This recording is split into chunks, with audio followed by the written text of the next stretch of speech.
এটা অনেক সময় কিন্তু এই পাকসাপ না হওয়ার ব্যাপারে বিরাট ঝামেলা হয়ে যায়। ঢিলেকুলো ব্যবহার করেন কারা? হাত উঠান। মাশাআল্লাহ, নামান। এখন থেকে করবেন নতুন কারা কারা ঢিলেকুলো ঠিক মতো ব্যবহার করবেন? হাত উঠান। আল্লাহ দেখুক, এটা তো এমনিতেও করা লাগে। আল্লাহ কবুল করে রাখেন। হ্যাঁ, নামান। খাস পর্দা করা এটা কিন্তু ফরজ ওয়াজিব না সুন্নাহ? হুকুম কাকা শোনেন, রাস্তাঘাটে আমরা চলি, বিপদে মহিলা পড়ে, কলেজ চলবো কেমনে? তাহলে বিমানে যাই, বিভিন্ন জায়গায় অনেক সময় জরুরত না যাইয়াও করা যায়, এমন ঝামেলা বাজে, তখন আল্লাহ হুকুম করছেন চক্ষু নিম্নগামী রাখো। চক্ষু কি রাখো?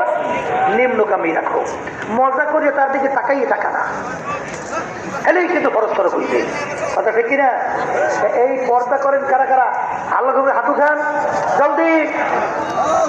এই অনেকে এইটার ব্যাপারে কিন্তু কমে যাইতেছে। এখন নতুন নিয়ত করতে পারেন কারা কারা? হাত উঠান। আল্লাহ রকম মানাই তো রাখবে, মানাই তো রাখবে। আলহামদুলিল্লাহ, হাত নামান।